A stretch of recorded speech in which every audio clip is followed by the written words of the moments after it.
Hello and welcome to SpyHards podcast. I'm Agent Scott, and you might be missing a voice.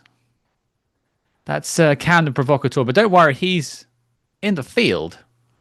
And when I say in the field, I mean I left him in the field, and Oh, frankly, it's for the best. I put him out to pasture, literally.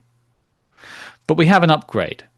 Joining me on the show this week, he's got no limits. He's got no fears. He certainly enjoys a good squeeze. It's the man behind the fantastic YouTube channel Heavy Spoilers. It is Mr. Paul Tweddle. Hello, sir. How are you?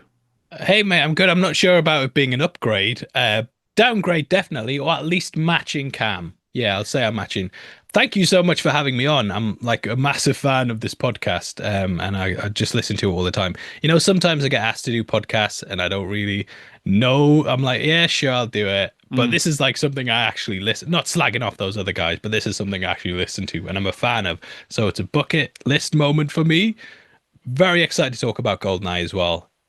One of my favorite Bond films. So it's the perfect episode to have me on. I'm glad to be here. I mean, we're celebrating 30 years of GoldenEye, and I couldn't think of a better way to do it than having you join us. I mean, originally, we were going to have you in for like a little communique at the end of the big roundtable we did, but I thought, like, no, this is Mr. Heavy Spoilers here. He needs a heavy Mm, episode. Let's do that. yeah, yeah. And, it's GoldenEye means a lot to a lot of people, and mostly good things. So you still talk about it sometimes, and you get like people talking smack about GoldenEye. I never really Oh understand yeah, that. yeah. But what I want to do is sort of take us on a journey through your love of GoldenEye, and I've got a bigger question to talk about at the end of the show. But I want you to take us back a little bit before maybe GoldenEye. I think we're around about the same sort of age. Where did your love of Bond begin? I'm assuming it's before heavy spoilers. It was probably more when you were light spoilers. Yeah, very light spoilers. I it's kind of like a core memory for me. I remember being around my Nana Jones on a Saturday or Sunday. We had like white bread sandwiches with handmade chips in the middle and tomato sauce on it. I remember sitting eating that, and I was actually watching Goldfinger. So that was the first one I saw, and I have like vivid flashbacks of seeing that. Hmm. Um, and I think it's the perfect Bond movie as a gateway drug, to basically the entire franchise because it's not as moody as From Russia with Love, but it's also not as ridiculous as some of the later movies. So it's got that perfect tonal balance of not being too serious, having a light-hearted touch to it, but also being thrilling for kids. And I just remember getting flashes of that. And I mean, I think not long after I got this bought for me, which was like a fundamental toy of my childhood. My mother actually found it like probably 6 weeks ago and gave it to me for Oh, my that's the birthday. original. That's the original toy. This is my original one, yeah. Yeah, and she was like, "I've found this for you. Here you go. Here, happy birthday." I'm like, "This was a birthday present about 30 years ago, I'm sure." But that was kind of where I went with it because I didn't necessarily relate to Bond that much. It was more kind of the cool toys and the gadgets.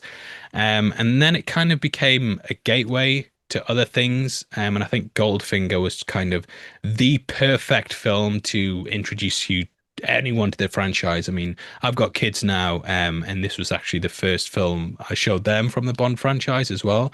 Um, Interesting. yeah, and I think Goldfinger is a good on-ramp for newcomers because it's kind of standalone. Hmm. It doesn't get too weighed down in like a complex plot. It's very simple to follow. It's not as convoluted as some of the other ones down the line. The core cast of characters is quite small. Obviously, you've got your villain, your henchman, and Bond and Pussy Galore, and a couple of people along the way. So it's not like some of the later films when he goes jet setting across the globe, and there's like Hmm. you meet a different character at every location. So it's very easy to follow as a kid. I kind of compare it to something like Blink from Doctor Who, where it's Sure. like that's a great first episode if you don't know what Doctor Who is. It's just like, yeah, show them Blink, they'll pick it up and get into it. So that was kind of Goldfinger for me. But I think GoldenEye as well is in the same way that's a good on ramp. Hmm. GoldenEye's the perfect on-ramp as well. And I think stuff like the MCU is struggling at the moment because there's so many new projects that all tie back to projects from 20 years ago, and there's not necessarily an on-ramp for new audience members. But GoldenEye was an on-ramp for, I think, our generation, where it Hmm. was kind of like it's a new Bond, they're embracing new technology like video games, and it just kind of became a cultural thing. And it does have lots of references to the past, like the DB5. I remember them bringing up the Cold War and being like, what the hell's the Cold War? And though that it is touching upon those, it's not too steeped in its own lore. Sure. Like, the Craig films have continuations. And if you watch Spectre first, or even No Time to Die before watching the other ones, or Quantum of Solace, you'd be like, what the hell's going on? But like Casino and Skyfall, perfect on-ramps if you're not too familiar with the franchise. Well, let's dial that back a second. But firstly, some people were listening to the audio version of this. So the toy you got out was a DB5. I'm assuming the Sorry, Thunderball guys. version. The Goldfinger version. I don't. Yeah, Ah, you've made me second guess that now. All these years, it might have been the Thunderball can version, you but imagine? yeah. We've ruined your core memory by turning it into a Oh Thunderball. no. I'm such a fake fan. If we're doing the show and tell for those in video, although I will say the audio, I there you go. It fell down. I Yeah. recently recovered this from the house I grew up in. I have a Thunderbird 3 Oh, nice. and a Star Trek Next Generation tricorder. I don't know Awesome. why that's what I had as a kid, but that's what I had. But it's interesting how much those things just stick with you. Um, Yeah. and like they were both sitting in a loft for 20 years, but it's nice to have them, and it's nice that your mum found that for you. I think that's really quite touching. Yeah, yeah, it is because I was kind of getting back into Bond. I did Hmm. not lose my love, but I wasn't necessarily like obsessed with the franchise. And then the last couple of years, I've kind of got back into it to the point I'm like a massive, mega fan again. So it's been nice kind of going back to it and getting that little childhood memory and being like, good old me. I still play with it now. I wait till the kids go to bed and then get it out. But I got my son one of those as well, and he absolutely loves it as well. He just says Jim Buncar, Jim Buncar. So yeah, it's there's the thing about Goldfinger, I think, is there's toys. Odd Job's cool. He calls him Odd Dob. You've got a good villain. Bond's kind of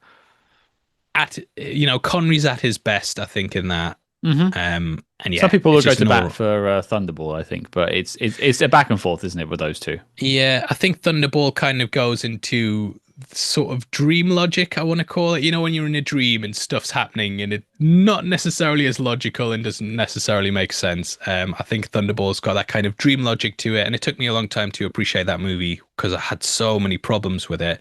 And it's sort of similar to what happened with Spectre as well, where I didn't really like Spectre at all for a long time, Mm. and then I just kind of like, oh, just turn your brain off and actually enjoy it. Yeah. I think you'd get on quite well with Griffin Schiller from Film Speak. He's a big Well, Spectre guy. Griffin's one of my good friends. He actually edits a Ah, lot of our Bond breakdowns. Yeah, it's all connected now, isn't it? It's yeah, like yeah. you're just adding to the team of SpyHards I contributors love now. You're Griffin. He's a good lad. Yeah, He's a good lad. he's quite good.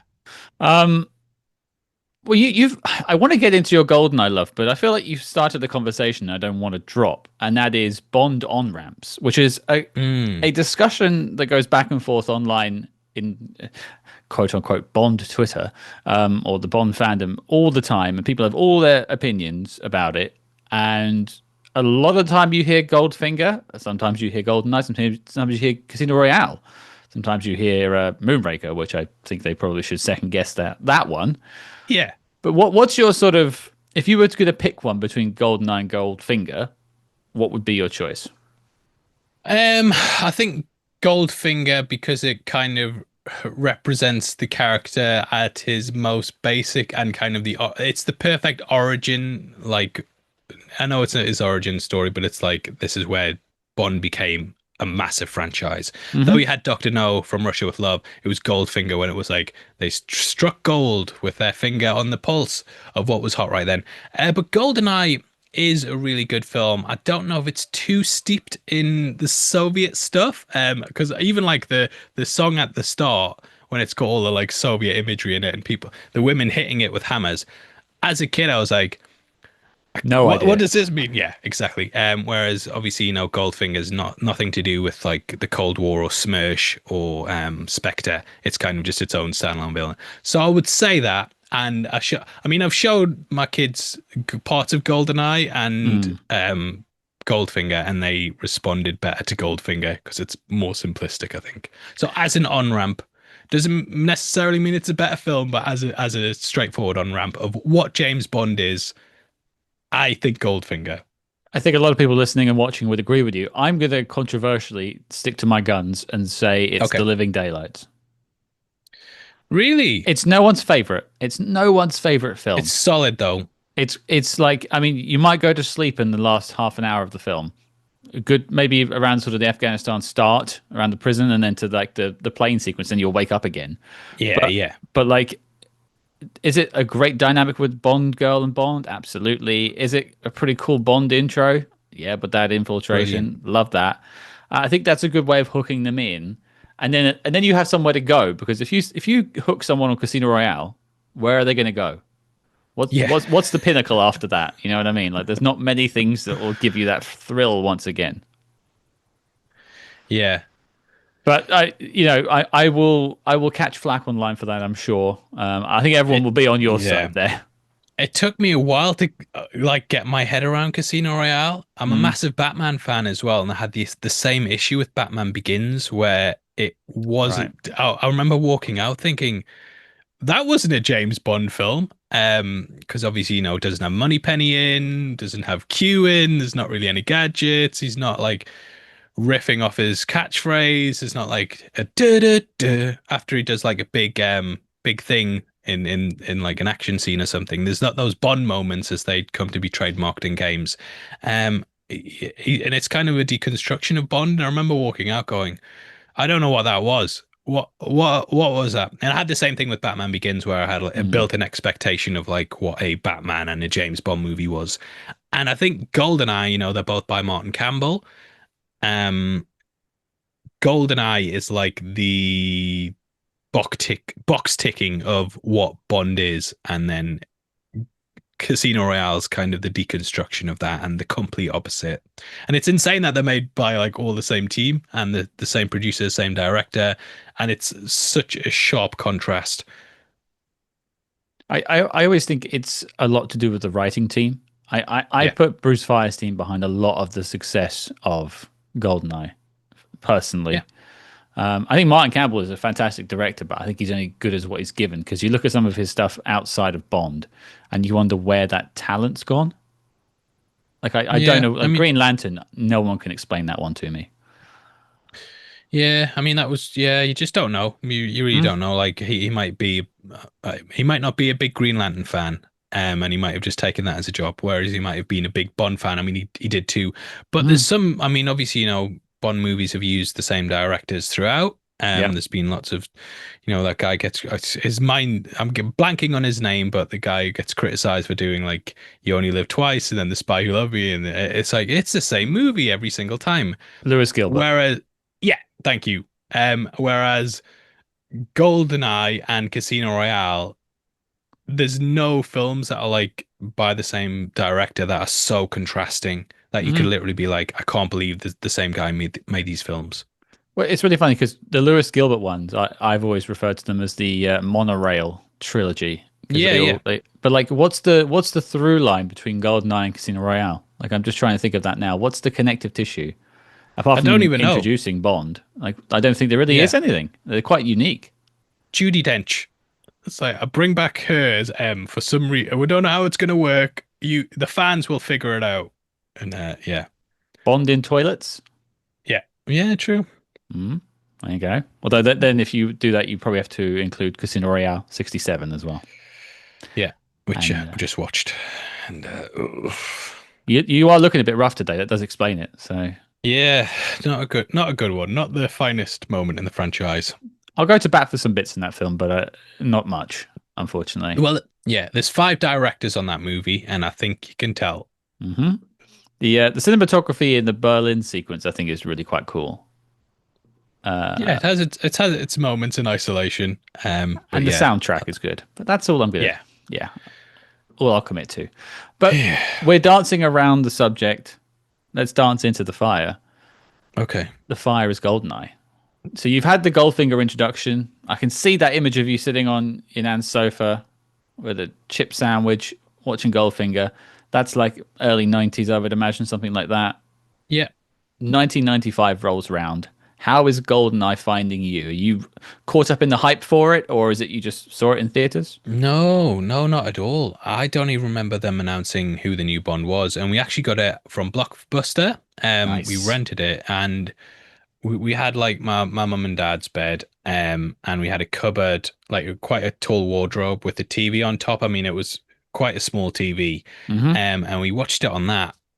And there was, and I always remember this. It got to the third act where they get to the jungle, and the tape just cut to static, white noise. Trying to play it again, couldn't do it. So yeah, we were like, oh, what the hell's going on? So we went and complained, and we got Hmm. another tape. But I've kind of seen it like two-thirds times every time someone's like, how many times you watch Goldeneye? I'm like, 10 times, 10 and two-thirds. So yeah, we watched it again, but I remember us watching it all the way from the beginning rather than just being like, well, we'll skip to where it was. Hmm. So yeah, it had quite a strange thing for me, but I'm guessing I don't remember what year it was, but I'm guessing because of how long it took for stuff to go to rental back then, it might have been a year after it came out. But I wasn't too plugged into it, I don't think. I was watching James Bond films quite heavily, but I think it was just a bit too old for me to really understand. And obviously, Hmm. the internet wasn't around. You didn't have access to like constant updates on things. And yeah, I think the Blockbuster rental was the first time I watched it. So the impression I got from you in our chats before and text and DM and stuff is a GoldenEye is quite an important film to you. So Yeah. you sort of saw it in pieces in probably 96, I imagine, around about the time it came out, Blockbuster. Was it then it made its impression upon you, or was it later on that it really sunk in for you? No, straight away. I think what really makes a good Bond film for me is that opening first act. And if that hooks me, doesn't matter what happens after, I'm just in love with it. And I think it's got the best pre-title sequence by quite a bit. And then it goes perfectly into the song. And then you follow it up with a DB5 chase and then a casino. And it just has those moments where it's like bang, bang, bang, bang, excellent across the board. And I think, yeah, just that opening sequence really hooked me. And I think when I discuss, I think that's another reason why Casino Royale didn't necessarily click with me. Because when the first time I watched it, and it's like I'm sitting in an office and also fighting in a bathroom, and then turns around and shoots the camera, and it goes to the song. I'm like, what the hell was? Where's the pre-title sequence? What the hell was that? Mm. But it starts off so strong. I think it's got. I'd say Dalton's introduction's really good, and that first shot of him turning around as he hears the guy screaming, that is like the perfect first shot of a James Bond. But I think this is by far the best first introduction to one.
because they perfectly capture what Brosnan's entire character is going to be and the balance that they strike throughout this intro. So you've got him running along, mysterious. He jumps off the cliff. Whoa, big stunt. This is crazy. And then he kind of pulls himself in with the grapple hook. Shot in, shot around the eyes, very mysterious, kind of very dark, and like, ooh, it's quite a mysterious character, this very enigmatic. And then they balance it out with a joke, like the perfect joke, of him hanging upside down on a toilet and punching someone. And I think maybe if Twitter had been around then, or we had like instant fan feedback, that there would be some people who's like, oh, the new James Bond sucks. They introduce him by hanging upside down on a toilet when someone's having a poo. This is disrespecting the character. It would be that kind of conversation. But I think Yeah. it shows just how good Brosnan is by the fact that can be his first shot, and no one's like, that's the first shit. So they put in those opening shots, they tell you exactly what Brosnan's character is going to be. He's going to have that dark, mysterious edge to him, but there's always going to be a lighter side to it, and a bit of humor to it as well. And I think Brosnan always walked that line better than anyone else, where it was, he could be serious when he needed to be, he could be that Sean Connery tone when he needed to be, but if they needed to do, if he had to make a joke or do a witty one-liner, it didn't feel out of place. And that entire introduction, even stuff like pushing the trolley, it's tense. Everyone's holding their guns at him. It's like, how's he going to get out of this? It's very tense. He's pushing a trolley. His friend's just been shot, but they have just a squeaky wheel going, and it adds like a levity to it. And I think that introduction is just perfect. And then even his villains respect him, because when he drives the motorbike towards the plane as it's going off the cliff, Oromov kind of stops and looks and almost gives like a kind of a nod, like, okay, let's see what he can do. And then, when he goes over the cliff, that stunt is insane. Just it's so iconic watching the plane go off and then the bike go off behind him and then the guy come off the bike. Brilliant, brilliant way to start it. And yeah, I can't think of any other pre-title sequence that is quite as daring as that and just gets so many things right about the characters. You might have your odd pre-title sequence that has a great stunt or something, but this is also using the character to push the action. And even things like having 006 shoot that scientist. You're like, what? What? Why has he just killed that scientist in cold blood? And it's little things like that that are telling you he's the villain, but you're not necessarily acknowledging it yet. So across the board, perfect way, perfect out the gate. Yeah, love it. Like you could almost see any other actor balking at the idea of, oh, my first shot as James Bond is going to be upside down, kind of making a wink at the camera joke. And I could see someone like Daniel Craig, and I am a big defender of the Craig era fans. Listeners know I am. I'm not this guy that's like, the boo, Daniel Craig sucks, ruined the franchise. Like, get out of here if you think that. Sorry, but not sorry. But like, that's the serious Bond. That was his Bond. He had every right to think that. But I think what Brosnan wanted to do was mix all of these different versions of Bond over the years into this perfect brew. I always call him sort of the Swiss Army knife in a sense. He's got a little bit of everything. He's not the perfect serious Bond. He's not Sean Connery or Daniel Craig. He's not the perfect funny man. He's not Roger Moore. I can't make a comparison to George Lazenby. I don't know what I'd be comparing. Not perfectly in shape, I guess, like George Lazenby was. He was quite a fit young man, I suppose. But like, yeah, you get that really moody intro, and you think about other moody intros we've had. You go back to One of Majesty's, and you've got George driving, smoking a cigarette, looking in the mirror, but you don't really get a glimpse until really he's in the fight. Very similar to that. Very similar to that. And then, I mean, I don't like the whole other fella joke. I always find that undercuts it. But this whole like bathroom joke never undercuts it for me. I think it's perfect because and also the squeak. I think I wanted to just talk about that squeak that you mentioned, and I always reference Mission Impossible: Rogue Nation as the perfect version of this too, because I love the Mission films. We do. didn't really like Final Reckoning that much because it took No. itself very seriously. And explained every single part of the movie as it was happening and everything Multiple you need to know. times. Yeah. Yeah. Just in yeah. case you guys didn't know, can you run through that plan again? Sure. Sit down, Ethan. Can someone say it off screen whilst I'm doing it too, just so we're all sure? So Rogue Nation, Yeah. he's just been, I think he's just been beaten up, or he was just being tortured, Ethan, and then he's rescued and he runs to get in a car and he slides across the bonnet and then falls on his ass. Yeah.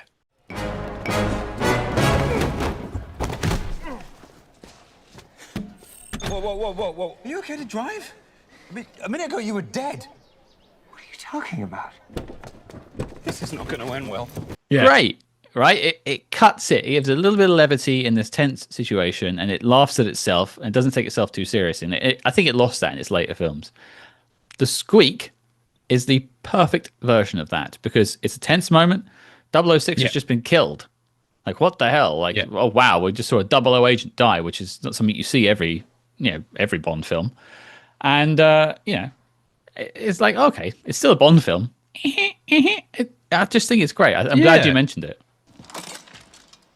This is your last chance. Come out with your hands above your... Wait!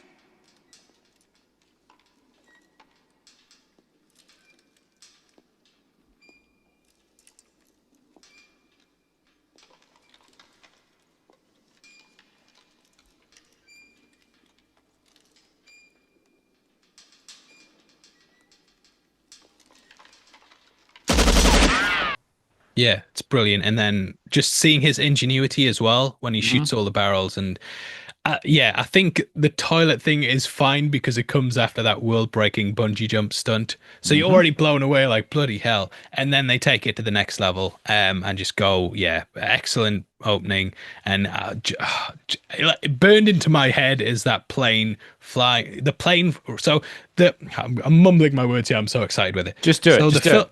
The gun barrel expands into the plane that flying over the dam is the establishing shot. And how does the sequence end? With Bond in that plane flying over the base as it explodes. So it's even got an arc in it in the full circle moment in that opening pre-title sequence, and just the explosion and then do. And it just perfectly segues into the Tina Turner song. Yeah, Can I give you excellent. a minor spoiler about Agent Scott? What? I never picked up on the plane connective tissue there until you just said I only did it this when I was like, let's properly analyze this film. But just seeing opening with the plane sets up how he's going to escape, and then full circle. He goes from a man who's jumping off something as a plane flies overhead, and they end the scene with him jumping off something, catching up to that plane. So excellent all round. And I know we could probably do a play-by-play of the whole film between the two of us and do an audio commentary. I think we have enough to stay on the film. But it's celebrating 30 years. And there are, this year, Spectre is celebrating 10 years. I think there's a couple more that are having anniversaries. Thunderball? Yep. Yeah. Again, an iconic film, Thunderball. Spectre, perhaps less so. But I think of all the anniversaries this year, I think GoldenEye is probably the most important because it is most celebrated at the moment. That you can tell. I was going to rewatch. So I rewatched it a couple of months ago, and I was going to rewatch it for this podcast, but I'm going to see it next Friday, and I don't want to watch it and then watch it again the week after. But even they've just put out a new poster for it, announcing the 30th anniversary. They're not doing that for anything else. No.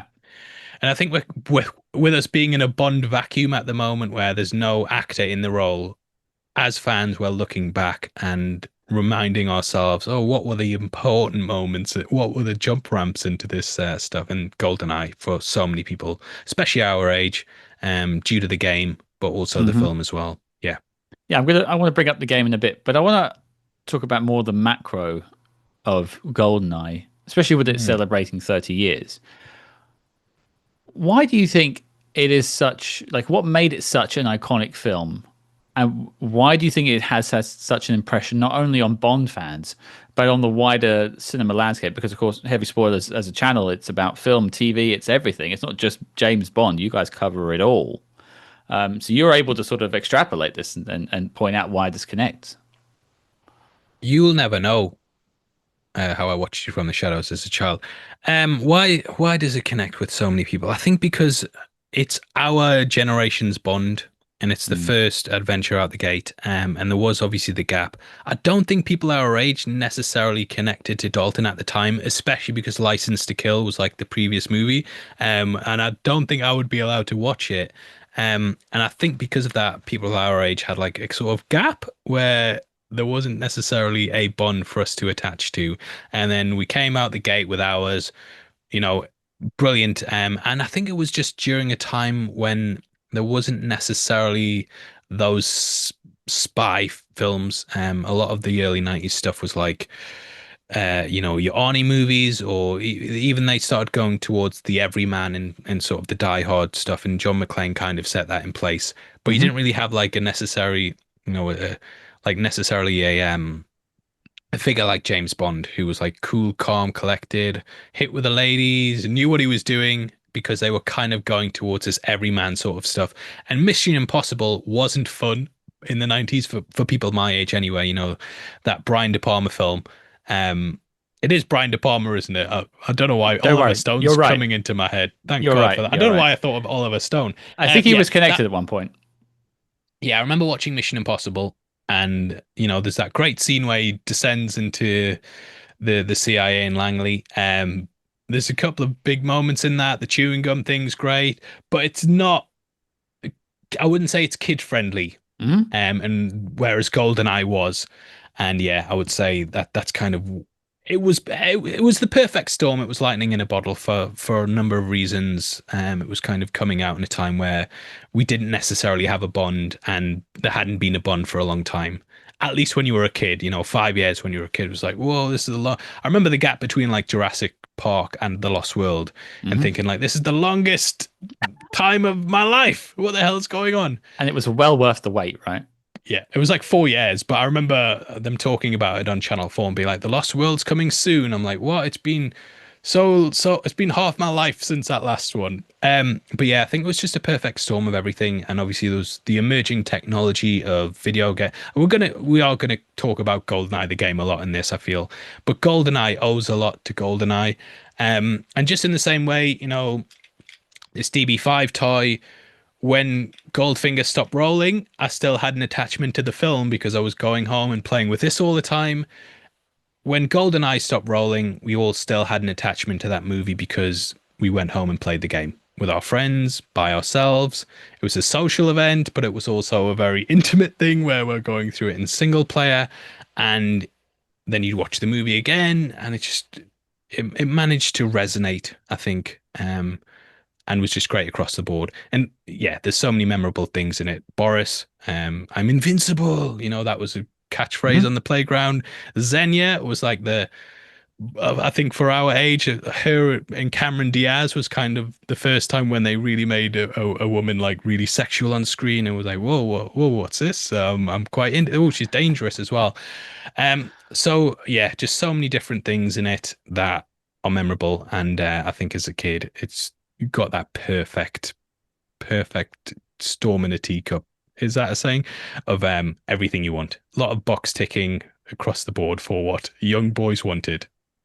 I think a lot of it actually is exactly what you're talking about, is this wish fulfillment side of it. Yeah. The video game is a big part of that. But you look back at the 1960s when the first Bond boom hit.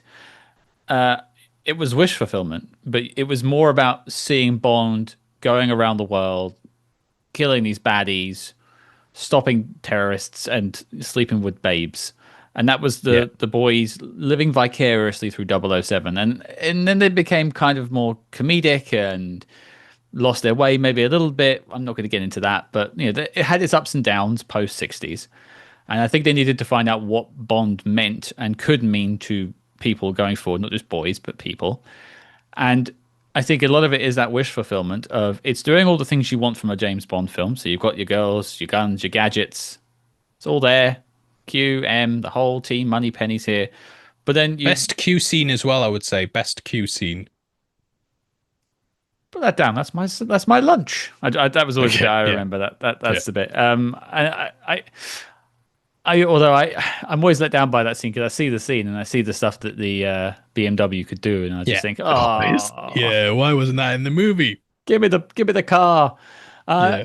But like, I mean, we can. I hadn't planned to talk about it yet, but I think it is. Let's just go into it naturally. The game is a very important part of what made it such an iconic film. And you know, I've told this story before, but for me, I'm in a house with 4 other boys. We had an N64, 4 controllers. You figure it out. It was a rolling. Person who dies has to leave, and then you have to wait one. And we just kept playing and playing, and we all played the single player to see how far we could get on the difficulties. Some of us are better than others, and I wasn't that good, but I was good at multiplayer. But that is that thing that you just it burns itself into your mind. Like I have the score from the game in my head. I can remember different levels. That's nuts. I couldn't tell you that about almost any other game I play.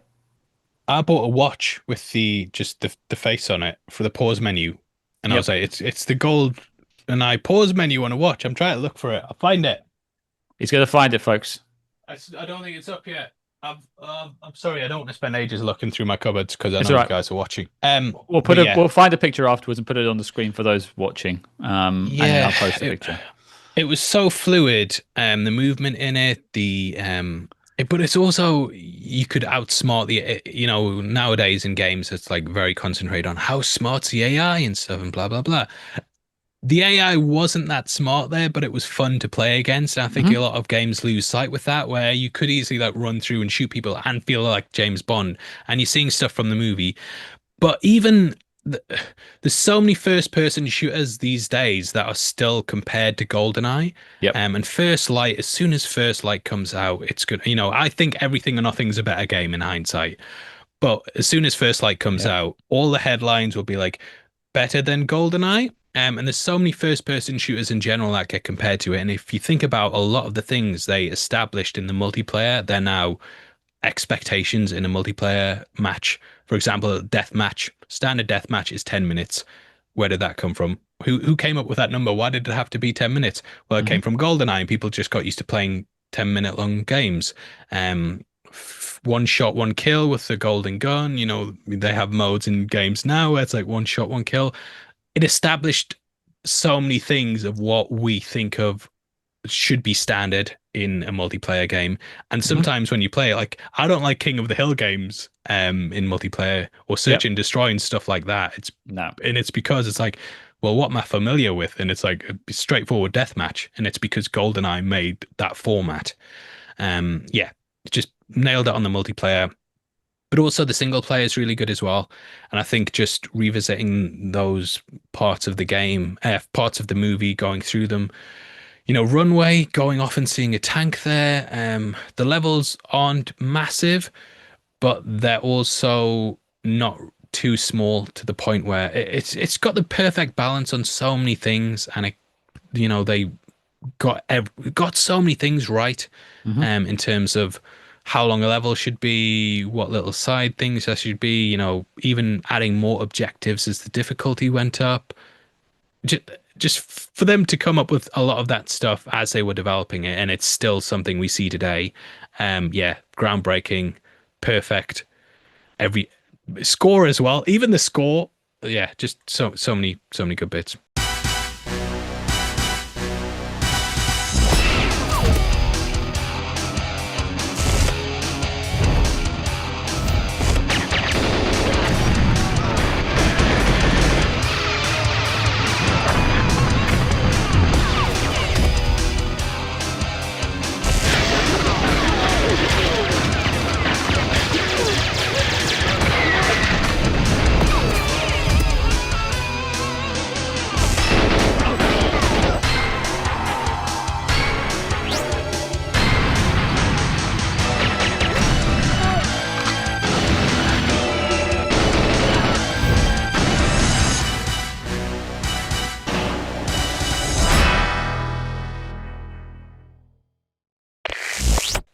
I always see like these Instagram reels or TikTok.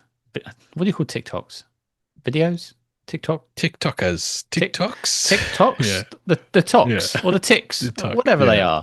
are, of like people like, oh, I'm going to make the GoldenEye theme by hitting a pan, and as if it's a joke. And I'm like, no, okay, cool. Yeah, go on then. And then I'll watch the whole video because I'm just transported back to those magical times.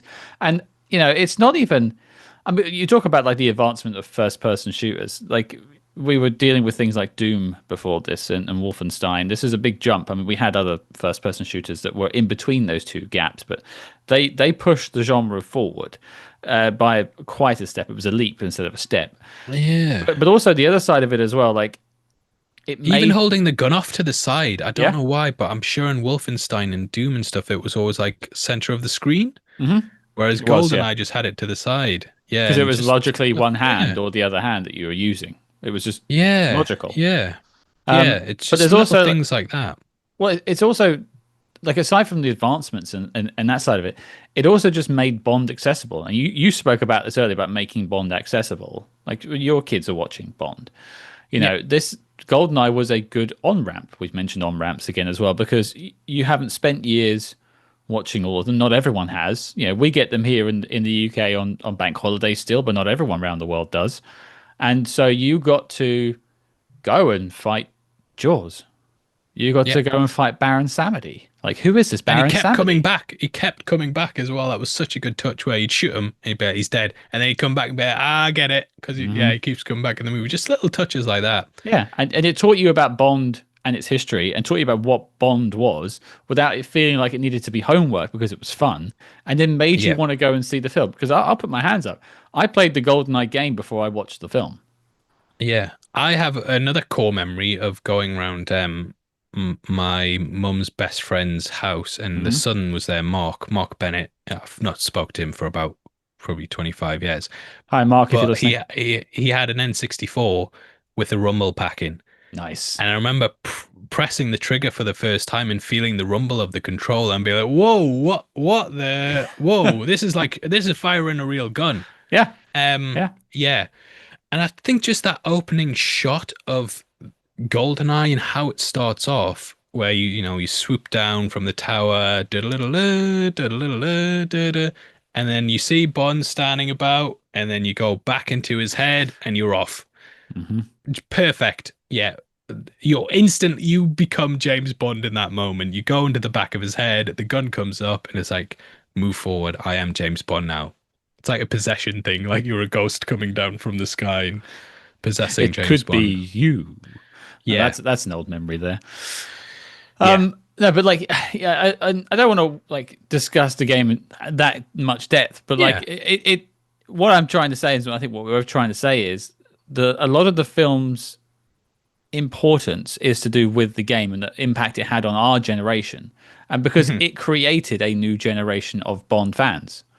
Like, well, it's like First Light. It's like First Light at the moment. They're kind of soft rebooting James Bond through another medium, so people get used to a new James Bond, and then by the time the movie comes around, he's been away long enough, but there's been, keeping First Light's going to keep people interested, and then when we go to the movie, and it's kind of sort of, though GoldenEye came out first, the game helped to soft reboot it to some people because it's like, here's something fun to do.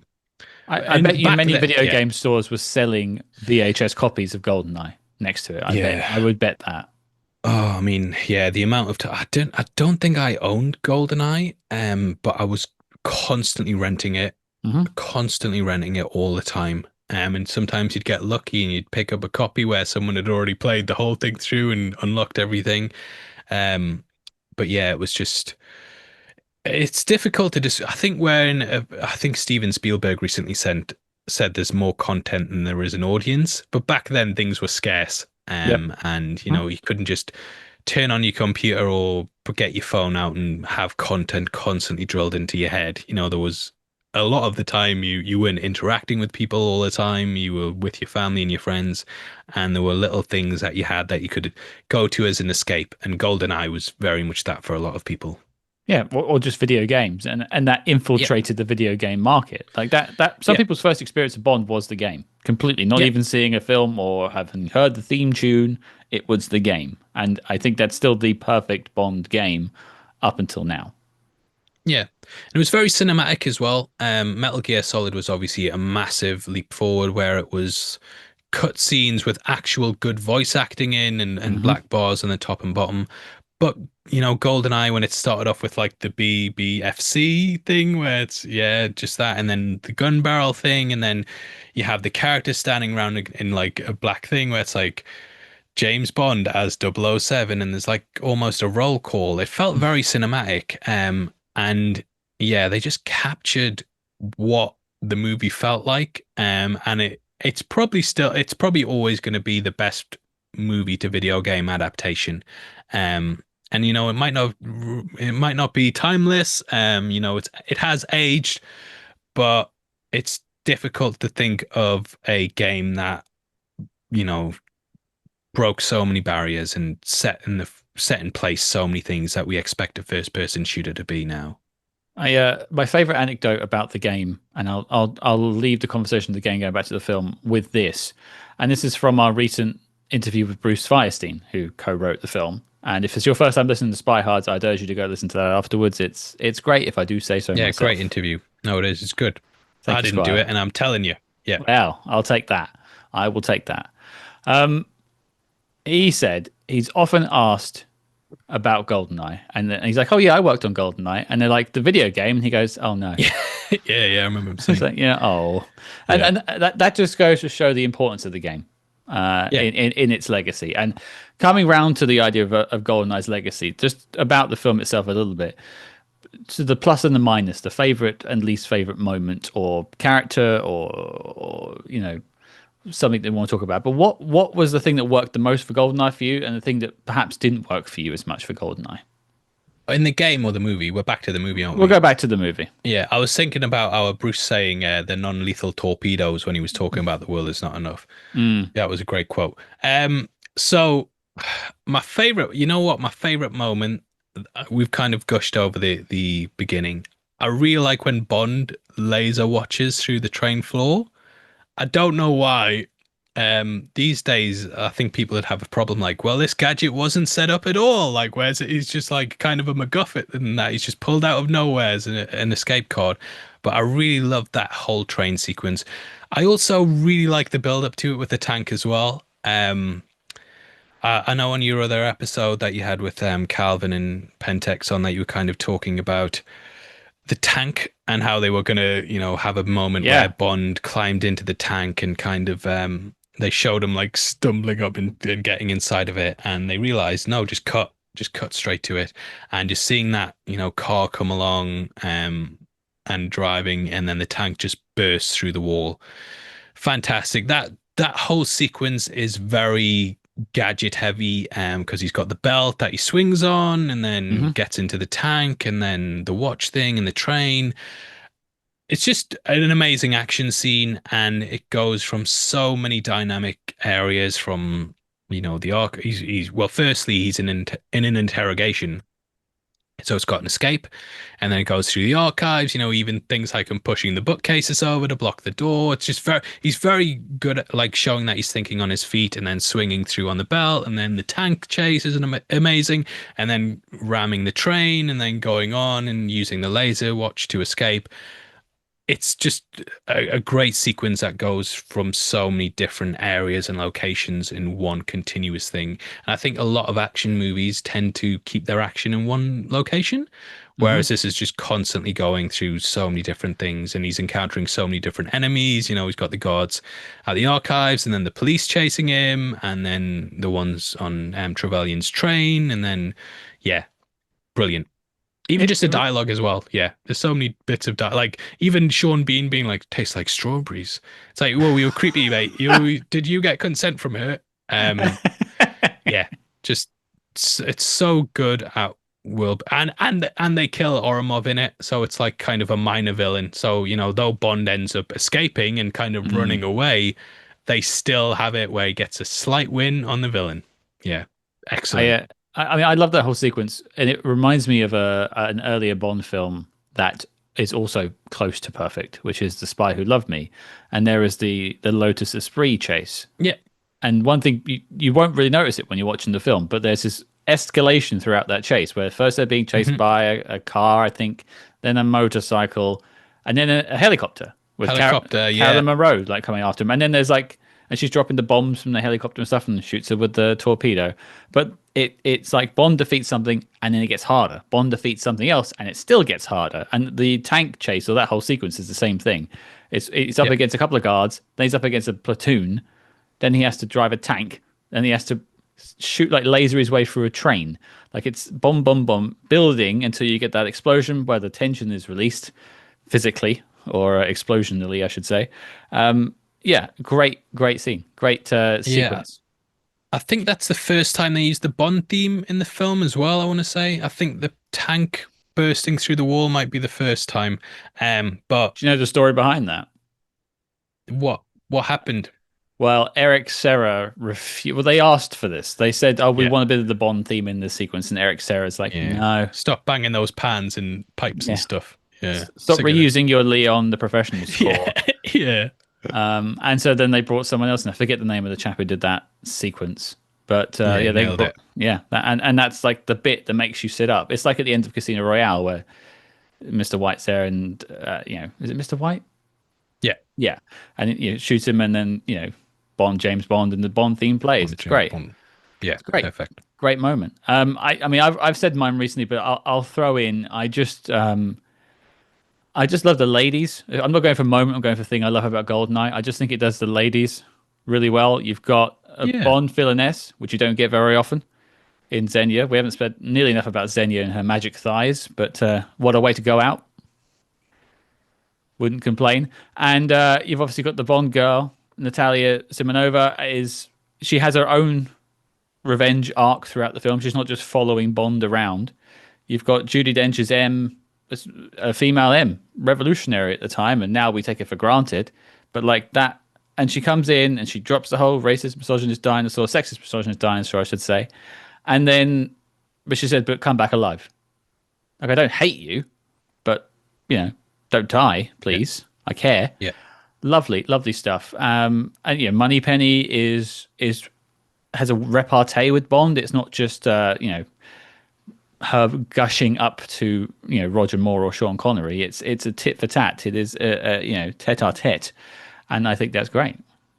Yeah. And it was around the time of I don't know if this is exact dating, but like sexual harassment, I kind of remember being a big thing around there because of Bill Clinton, and Monica Lewinsky and stuff like that, and like what's appropriate in an office space or in a professional environment, and they were kind of tackling that. It was kind of like a new age feminism stuff where Moneypenny was giving it back, and she was talking about how this could constitute as sexual harassment and stuff like that, but it's done in a way where it's not smashing you over the head with it and being like, Bond, I mean, even though Judi Dench says all that stuff, for some reason it doesn't feel like it's beating you over the head with it, because Bond's kind of just sitting there smirking and like, I am that, but I'm damn good. Yeah. But you still want me anyway, don't you? Yeah. I think in those kind of scenes, and it gets a lot of criticism these days because the culture war is just ridiculous all the time. But I think a good scene like that is when you've got two characters who feel in character expressing their viewpoints, and they're both kind of, going back and forth, and you can kind of see things. You're like, I like Bond, but I also like M. So yeah, they might be opposing, but they're both working together for the same goal. And God damn it, is Bond the best. He is. Yeah. And I would say, like, stuff like that with Moneypenny and stuff like that with M shows that you can modernize James Bond in a way that's still fun. Yeah, exactly.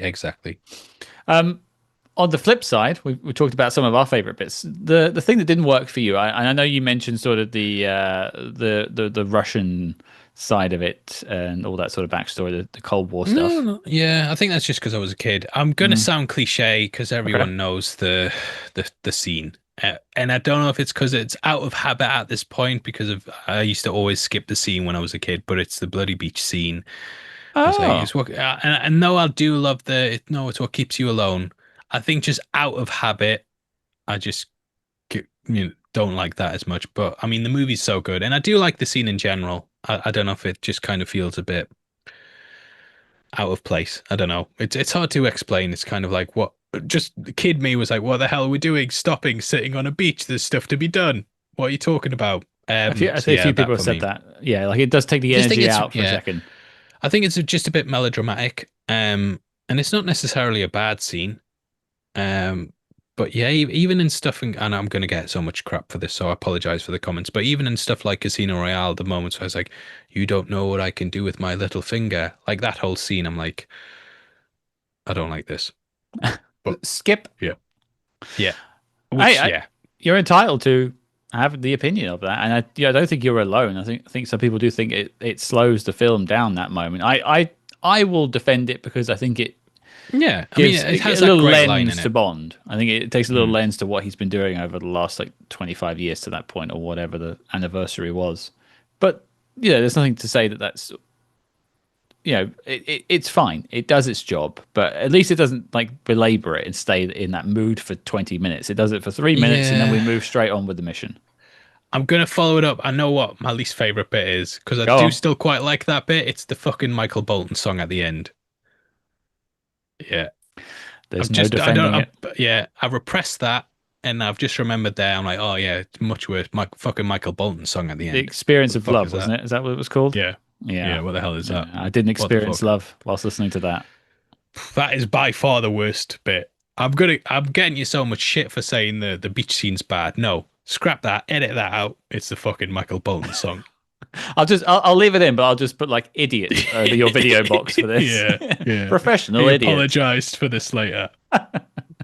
You get pulled off by like a shepherd's crook off the side of the screen. Yeah.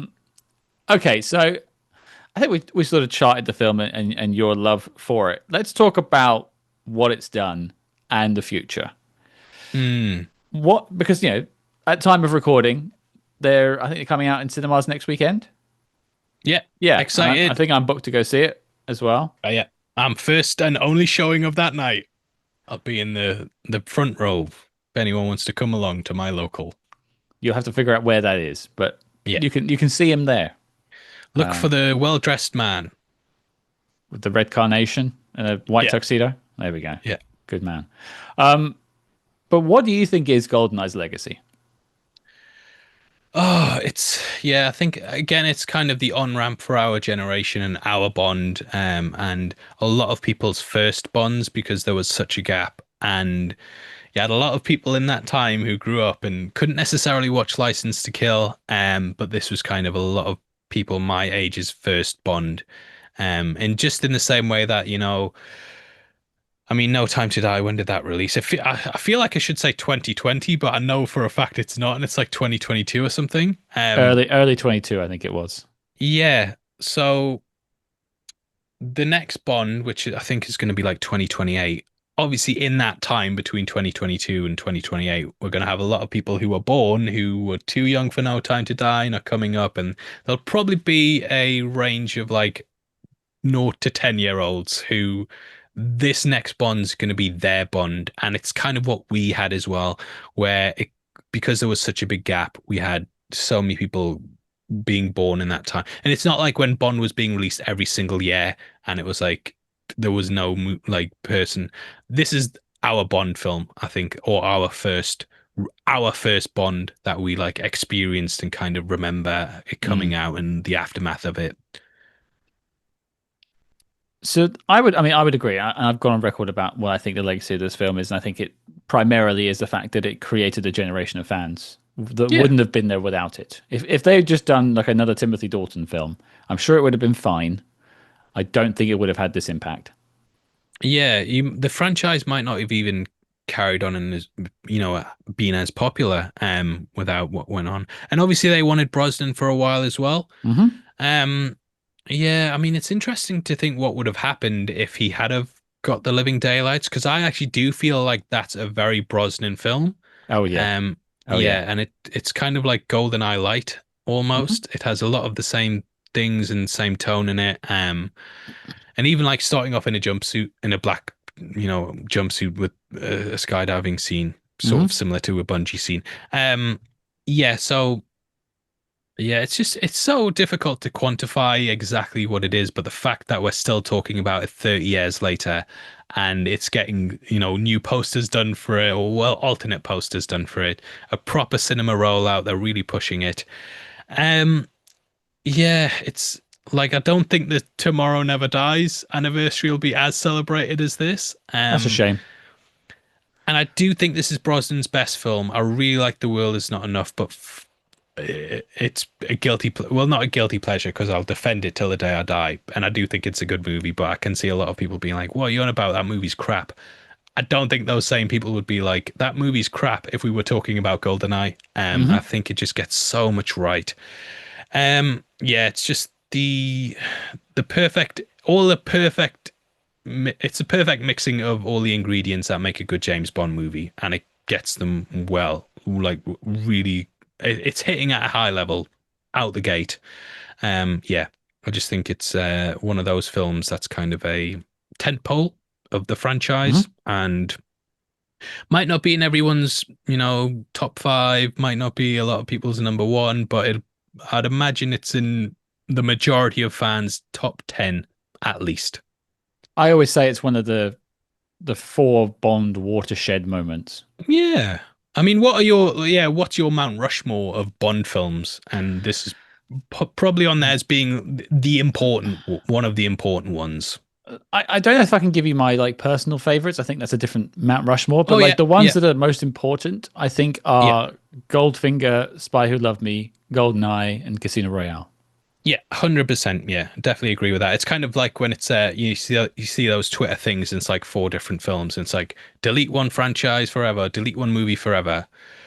I think if those were the 4, you'd be like, I don't know, it's going to drastically change everything. I don't think the 3 would have happened without the first one or the other 3. Like, I don't think you would have got to Casino Royale without the 3 before it. So that, like, I don't think you could delete it. I think if you were going to do that, it'd have to be Casino Royale. But would you want to delete Casino Royale? I certainly wouldn't. No, definitely not. I think, I mean, I'd happily delete something like, Diamonds Are Forever or You Only Live Twice. But I think if you deleted Goldfinger, totally different franchise. No. I think, if you could probably get away with deleting like Live and Let Die, Man with the Golden Gun, as much as I love it. You deleted Spy Who Loved Me. Whoa, Moore's entire era collapses. And I think, GoldenEye is the same with Brosnan. If you delete that, it's weird because a lot of people don't like the Brosnan movies, but I think he has quite a solid batting average. But by far, if you deleted GoldenEye, people would be like, that Pierce Brosnan, all his films were crap. It's like, yeah, such an important movie across the board for a number of cultural reasons, including the game. And I know GoldenEye owes a lot to GoldenEye, but yeah, it's just it's such a memorable movie. So many instantly memorable characters, Xenia Onatop, even Valentin Sokovsky, Boris. Yeah, just across the board, they have something in every single scene that I think is iconic and instantly memorable. And it's the only Bond film that has a card-carrying Trekkie in it, and as a huge Trekkie, I always resonate with that. Yeah. Good old Boris. Now, we're looking at the future. We spoke about First Light. As the day we were talking, about 2 days ago, they said, oh, they're going to find an unknown for Bond. There's all these news reports. All we know is a director, producers, and a writer at this point of the next Bond.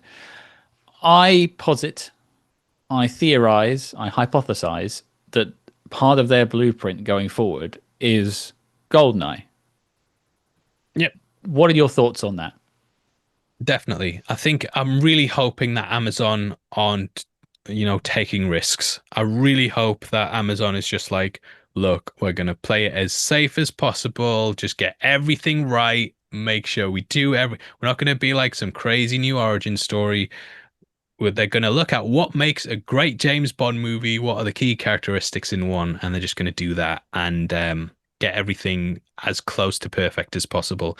And I can't talk about this, but I've been speaking with people yesterday who are in the know in the industry, and they were kind of discussing things, and we were all basically on the same page of when Amazon bought it, we were like, oh God, no, Yeah. I can't believe the Broccoli's have handed it over. And then as soon as they announced Denis Villeneuve, it was like, just when I thought you couldn't get any dumber, you do something like this and totally redeem yourself. And that was, I mean, Griffin, we talked about before.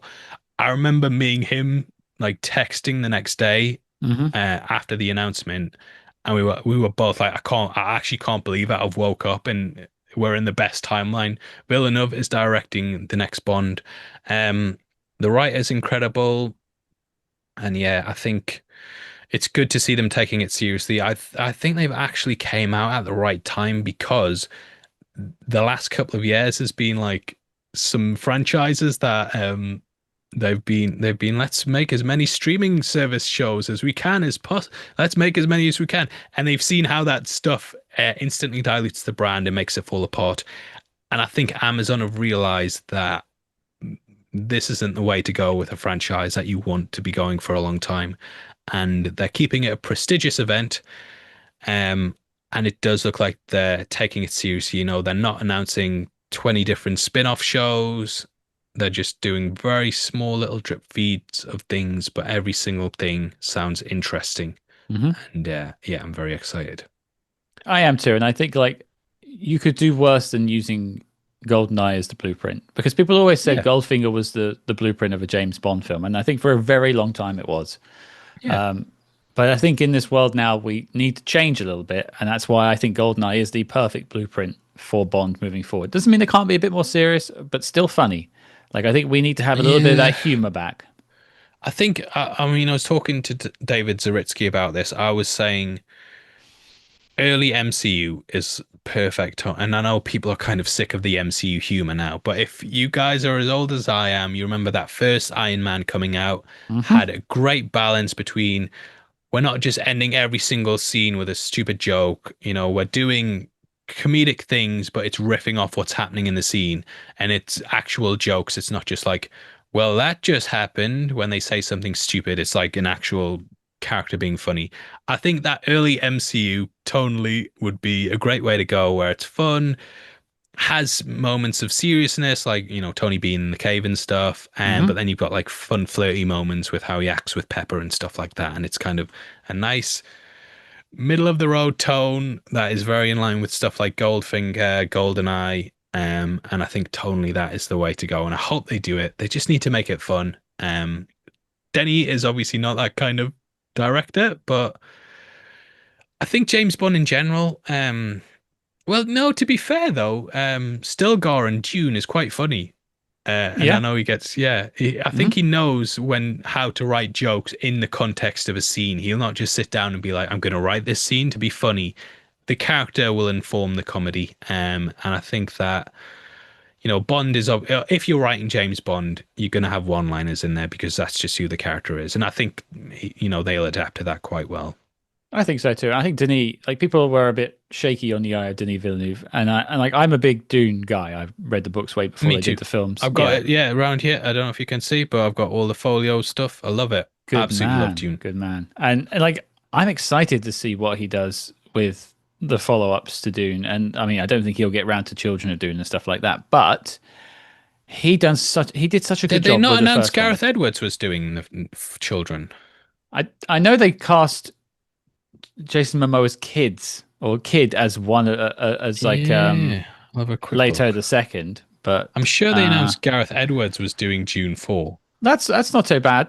I think he did a good Yeah. job with what was that film we did that sci-fi a couple of years ago? It's left my brain already.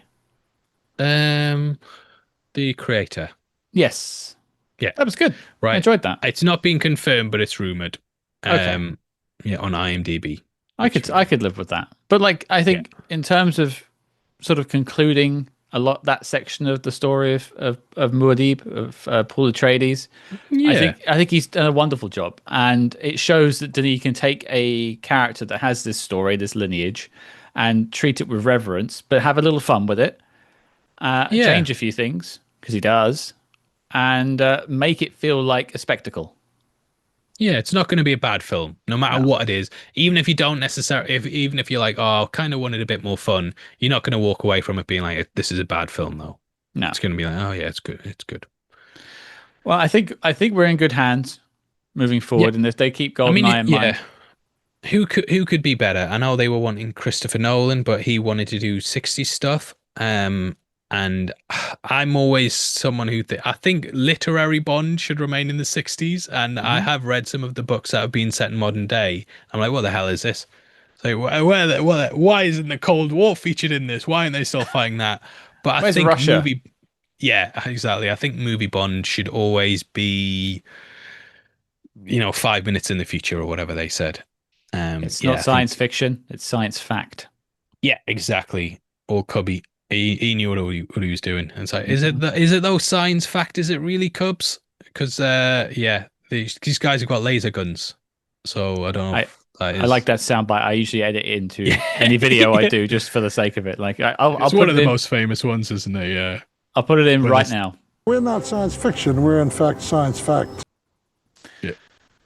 Um, well, that is GoldenEye, and I think like I could talk about this film to the ends of the earth, and it was the first film we covered on this show. Like it started SpyHards 5 and a bit years ago. Long may she reign. And I'm glad we could talk about it today. I'm glad we could celebrate it. And I'm glad me and you will be in theaters next weekend, probably just a couple of days after this comes out, watching it again on the big screen. The best place to watch it. Yeah. So get out there if you're listening to this, go and watch it on its 30th anniversary re-edition. It's all around the world they're getting it. Like everywhere are getting a copy of it now. It's 4K as well. They announced Yeah. it's 4K now as well, didn't they? Yeah. Because obviously the Brosnan set is the next set they're doing as the 4K set. I've got the Connery one, got it on deck. And then when they announced the Brosnan set was next, I was like, what? What? There's like, where's the Moore and Lazenby stuff? But now you know that they obviously remastered it for this release. They might as well just, put the rest of the 4Ks out. I'm curious to see what the tsunami scene in Die Another Day looks like in 4K. Yeah, don't. We'll not be watching that, to be fair. Go check out our interview with Lee Tamahori, the director of that film, for his explanation as to why that happened. I'll leave that there. That's a fun interview. I'll go see that. What's that? I'll go check that out after this. Yeah, it's he's got a reason. But I'll leave it there. But you know what? The fact go that on. you said the first episode was that you guys did was GoldenEye. Why is that? It's because it's the perfect Bond movie. You know what I mean? There's a reason that you guys pick that as the first one. Yeah. Yeah. It's just it's one of the go-tos. It's the bloody on the Mount Rushmore. Yeah. Yeah, it was my on-ramp for spy movies. And I think that Yeah. transitions us into my final question for you, Paul. Okay. And this has been asked to everyone that's ever been on the show. So there's no pressure, but I didn't prepare you with this God damn. question. But if you've listened to any of our interviews, I expect you to know this question is coming. Yeah. Paul, Mr. Heavy Spoilers himself.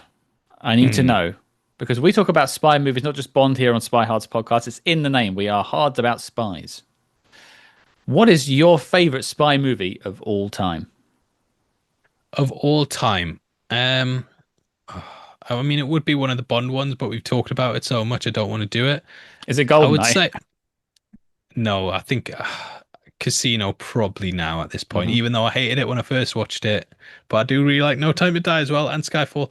But yeah, one of the Bond films probably. But I mean, if we're going abstract with it, I mean, looking at my Blu-ray collection, the one jumping out to me is Day of the Jackal. But I really, really like Tinker Tailor Soldier Spy. I really, really like that movie.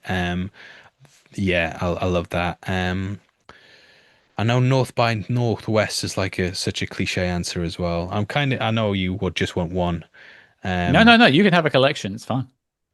Yeah, I mean, there's so many ones I'm looking at now. Mission Impossible, that series is jumping out to me. Mission Impossible 4, I really like, but I know that for some reason people have kind of turned against that recently. Yeah, I mean, Tinker Tailor Soldier Spy, I think, is up there because there's so many machinations to it, and it's almost like you're a spy watching different people's lives and trying to figure things out, and you are like trying to guess who the mole is and stuff, and you're sort of doing your own espionage in that film almost at points, and it's got lots of complicated things to it. It's also very sad, very sorrowful, and it's more, I think, James Bond is the other end of the scale where it's like, look how great it is being a spy. It's so amazing. You get to drive sports cars and sleep with beautiful women. Whereas this is very much kind of like the spy game and how difficult that is and really what goes into it. And the fact that like Mark Strong's character shoots Colin Firth in the eye and it creates like a teardrop and they used to be lovers and stuff. It's so symbolic on a number of levels. And even the French version of like Chardin and on the sea as they end it, fantastic. And just that last shot of Smiley where it's like on the sea. And he sits down and kind of yeah, I need to go watch that movie again. But yeah, fantastic movie. I know I'm going to kick myself as soon as we finish this, and I've listened to the podcast so much that I should have really got an answer, but I would say Tinker Tailor Soldier Spy. And I did actually read the book recently as well again. And yeah, it's just got so much going on with it, and there's such a dour tone. It's very British to the point that it's pretty much always raining. And the cast in it as well. The cast is stacked. At the time, they weren't big names, but like Benedict Cumberbatch, Tom Hardy, Gary Oldman, obviously he's on Slow Horses at the moment, also playing another, lead of a spy organization in England. But him and George Smiley are like two totally different characters. And I think it's just a fascinating look at what being a spy actually is. And that monologue that he gives where he kind of acts opposite an empty chair and is talking about Carla and the lighter. And yeah, so many outstanding moments in that scene and very sad. And yeah, just great film. It goes to show the length and breadth of the love you have for the genre, because we spent an hour or so talking about GoldenEye and its wonders and all the other Bond films that came up in the conversation.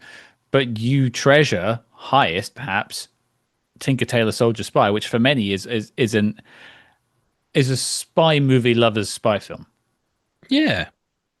Yeah, I would say. it's got just the cast, the constant mystery, how shit everything is. Like you just think how miserable it would be being a spy. I mean, even when he goes to meet Kathy Burke, and she's like, "We had a good time, didn't we?" And it's like, oh, her life's like so shit, but she like looks back fondly on these good old days, and she's still got the picture of John Hurt in his war uniform from when he was younger and stuff like that. She's like, those were the good old days, George.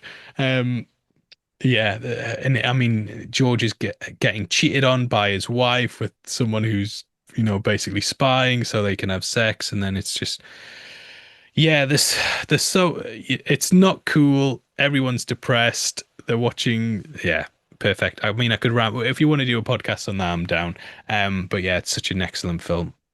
It's always been my white whale, because we've never managed to get an interview with any of the main cast of it. And I've been chasing them all for years. I will get one eventually. I will make it happen, because I want to dive into that with someone who worked on the production. Yeah, Mark Strong's fantastic in it as well. Even Kathy Burke, you mentioned, she's only got a couple of scenes, but she smashes it when she's there.